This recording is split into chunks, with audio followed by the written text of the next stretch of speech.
What's going on, everyone? Eli here from FCP Euro. I'm a marketing analyst here at the company, also a previous S4 owner and a current SQ5 owner. And today I'm going to be walking you through the buyer's guide for the B8, B8.5, S4, and S5.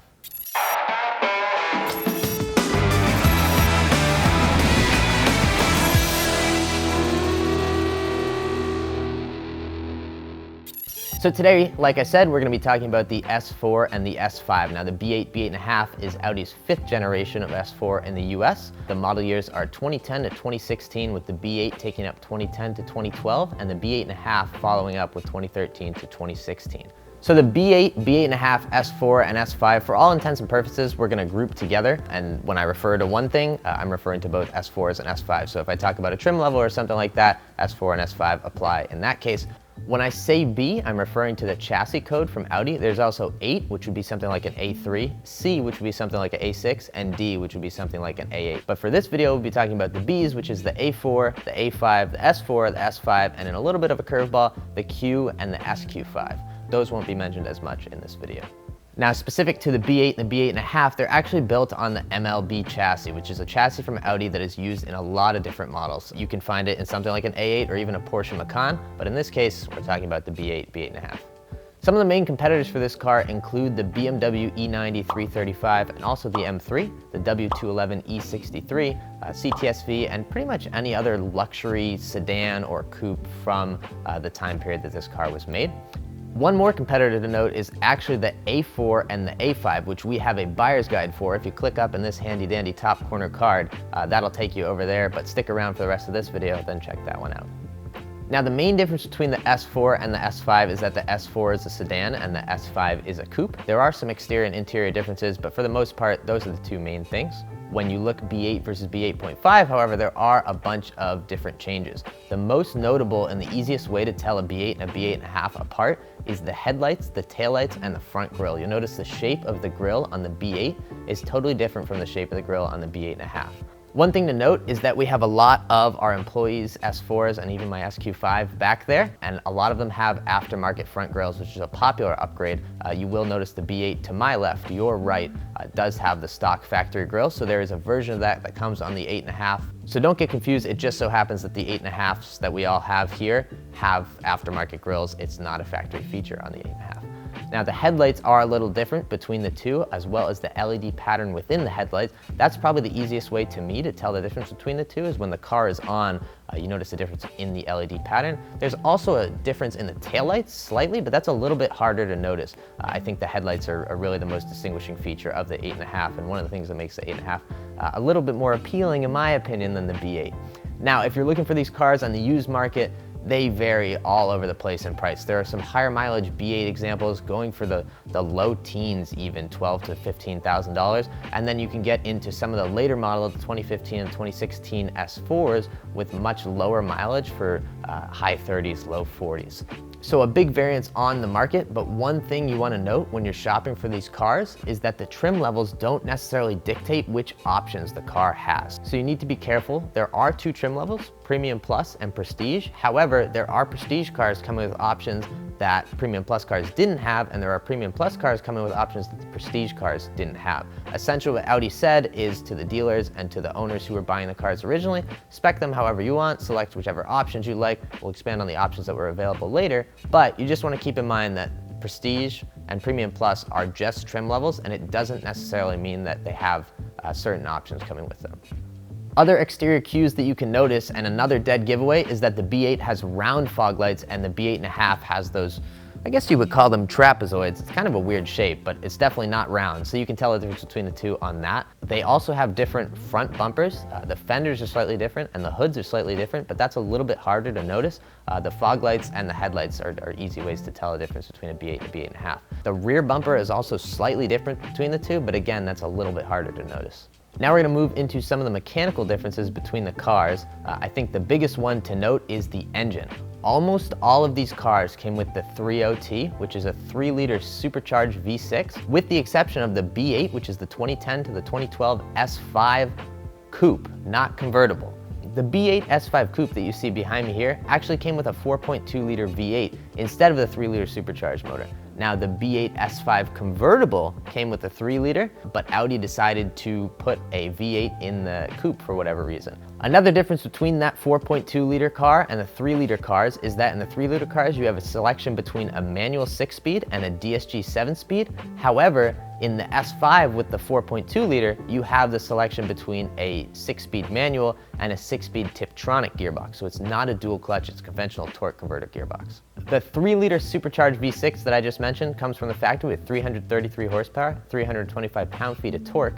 It's an aluminum head, aluminum block, direct injected motor with a Roots type supercharger sitting on top of the block.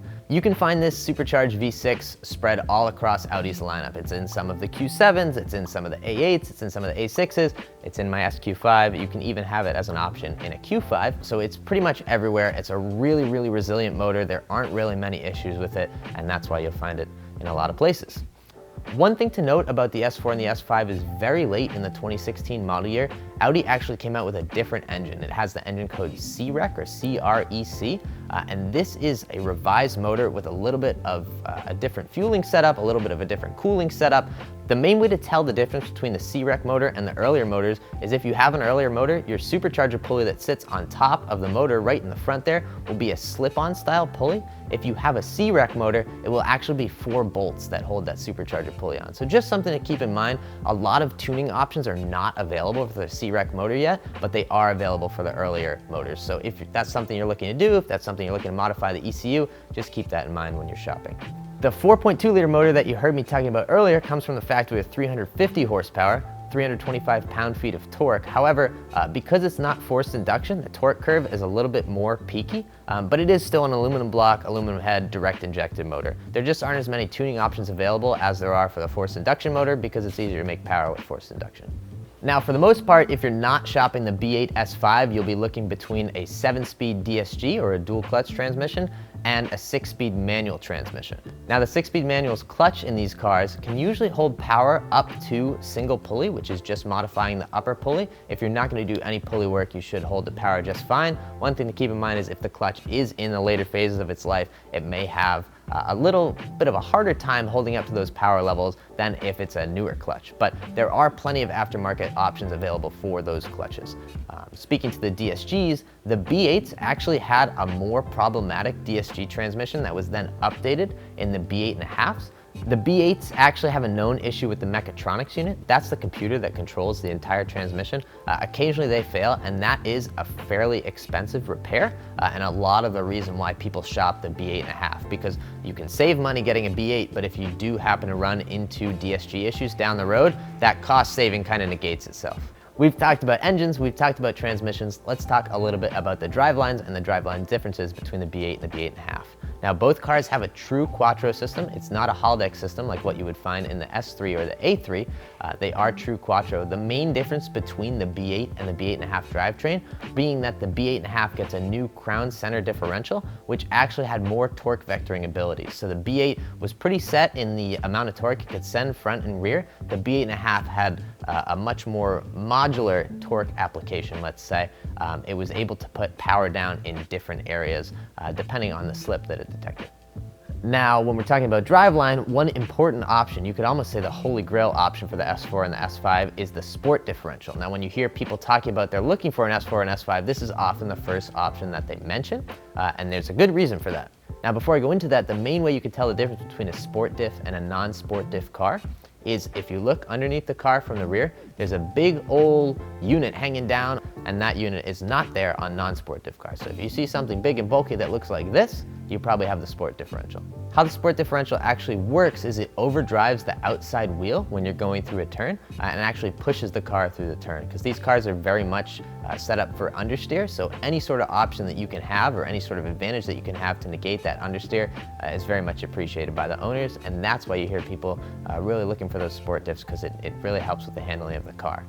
Now, speaking of handling, the suspension is a multi-link suspension, front and rear. There are a ton of aftermarket and OE and OEM suspension options because the S4 actually shares most of its suspension components with the A4. The chassis between the two are very similar, and so the suspension setups between the two are very similar as well. Now, one place that the S4 is very different from the A4 is the brakes. The S4 and the S5 both come with 345mm rotors in the front, 330s in the rear, and a single piston caliper front and rear. You'll notice that on those front calipers it does say S4 or S5, which I think is a pretty cool, unique touch, and it lets everybody know that you're not just driving an A4. You got the S model at the front. Now, before we move to the interior of the cars, there are a couple important things to note on the exterior of the car as far as options go. You'll notice that most of the cars behind me come with the factory satin silvery aluminum finish mirrors. That is a S-Car signature. However, if you select the black optics package, which we'll talk about in a second, those mirrors will actually be body color. So don't panic if you see an S4 badge on the front and you see body color mirrors. The car probably just has the black optics package. Now, how can you tell if a car has the black optics package besides the body color mirrors? The surround of the grille, which is usually silver, as you see on the cars behind me, will actually be black like it is on my SQ5. And you'll also see the window trim, instead of being silver, that'll be black. It adds a nice sleek look to some cars, and while I think some cars look great with that shiny silver trim, some cars also look really nice with the black optics trim. Now, an even rarer exterior option, and something that a lot of people don't know about, is the Alu Optics package, which is short for aluminum. Essentially what that does is it gives you aluminum side blades instead of body color side blades. I don't believe any of the cars behind me have that, as like I said, it is a pretty rare option, but you also do get a supercharged badge on the fender, which throws people off because a lot of these cars come from the factory with V6T on the fenders. Very frustrating because the car is supercharged, but for some reason Audi decided to put T at the end. It's just their way of designating forced induction, but a lot of people think that it's a turbocharged V6 as a result. So if you get that aluminum optics package or the Alu optics package, Audi will have from the factory replace your V6T badges on the fender with supercharged badges, which I think look pretty nice. Moving to the interior, there are some notable differences between the B8 and the B8.5. The most obvious giveaway between a B8 and B8.5, if you're not sure on the exterior still, is that the B8s from the factory came with a round steering wheel and the B8.5 came with a flat bottom. One curveball to throw your way is it's pretty easy to retrofit the flat bottom onto the B8s, so just be mindful of that. If your B8 has a flat bottom steering wheel on it, it's either aftermarket or it's retrofitted from a newer car. There's also a difference in the MMI. The MMI from the B8 doesn't allow you to play Bluetooth music. It does allow you to make phone calls via Bluetooth, but for some reason Audi said 9 to Bluetooth music. The B8.5 did get Bluetooth music, a little bit of an updated MMI, a little bit of a refreshed look, a little bit more modern on that MMI. Now, one interesting thing that the B8s do have going for them is that the rear seats get the S4 logos as well as the front seats. In the 8.5, Audi cheaped out a little bit and they only labeled the front seats as S4. One other interior difference that you'll notice between some of these cars is that if the car has navigation as an option, it wasn't standard, the buttons to control that will be down on the center console. If the car does not have navigation, the buttons are actually up on the dash, which is a little bit of a different look and makes the center console look a little bit empty in my opinion. So you may want to look for a car with navigation, although we all know cars with navigation from the mid-2000s, even the mid-2010s are a little bit outdated, so you probably won't be using navigation anyway, but just as far as the visual appeal goes, it's nice to look for a car with navigation as an option. Speaking of options, there are a couple other options that I personally am a big fan of. We already talked about the sport differential. Another one is the Bang & Olufsen sound system. I specifically hunted for that for my S4, and it's actually in my SQ5 as well. I think it's a big bump up in sound quality over the stock system. One thing to note is those amps do occasionally fail, and that's a fairly expensive fix. Something just to keep in mind. If the sound is cutting out on your Bang & Olufsen system, you're probably gonna need to replace the amp at some point. It's kind of random when it happens, so not a huge deal. Also, we want to talk about the different seat options that are available for these cars. A majority of the S4s and S5s that you see are going to come with leather seats. However, there is the option to upgrade to an Alcantara interior, which I personally am a big fan of, and there are a couple different colors that you can see this Alcantara coming in, including some Audi exclusive colors. One of my favorite package S4s that you can find out there very rarely is the Audi exclusive Nogaro Blue exterior over the Audi exclusive Nogaro Blue Alcantara interior. That's a very cool car. It comes up every once in a while. There's a couple of them out there. If you can find one of those, I would buy that. That's probably my favorite spec for these cars. But there are a couple other options such as Audi Side Assist, which lights up a light in the mirror when someone's in your blind spot, and Audi Advanced Key, which is actually pretty nice. That allows you to keep your key in your pocket the entire time. The doors open with your touch on the inside of the handle, lock with your touch on the outside of the handle, and you can also start the car with your key in your pocket, which is both a good thing and a bad thing, because sometimes you start the car, someone else drives off in it, they get to where they're going, and they're stuck. It may or may not have happened to me. Overall, this is a really, really great package car. They are absolute animals in the snow, especially with snow tires. There is a ton of aftermarket availability for these cars. We also have a ton of kits on the website if you want to replace stuff or do an oil change or anything along those lines. We have you covered there. These cars really, really wake up with a tune, with some pulleys, or in the case of the SQ5, when you start putting a little bit of ethanol into the system, they make upwards of 400 at the tire, which is pretty crazy to think from a motor that makes 333 factory. Like I said, this motor is very, very, very stout. The B8s may have had some small issues with the water pump leaking and also their thermostats, but once you solve those or replace those, or if you buy a B8.5, you're really not gonna run into many issues with these cars. The normal direct injection carbon cleaning, but besides that, I absolutely loved my time in the S4 and I'm loving my time in the SQ5 as well. I would highly recommend, if you're considering this car, to buy one. Go take one for a test drive if you can. They're super fun, they're super clean, they're comfortable on the highway, they're fun on back roads. It's really just a great all-around package. So we do have some other content coming on the S4, S5 chassis, including engine problems and diagnostics, suspension problems and diagnostics, and potentially even a cost of ownership video. If there's anything else you guys would like to see, we have a plethora of S4s and S5s available. Happy to film whatever you guys want. If you go down below this video, there's a button that says subscribe. We'd greatly appreciate if you click that and click the bell next to it to stay notified when we put out S4, S5, or any new content, really. There is a like button that lets me know that you guys like this video. And as always, we really appreciate you guys watching. If you have any questions or anything for me or anybody else, leave them down below in the comments. Our team will get back to you as soon as possible. Thank you for watching, and we'll catch you guys next time.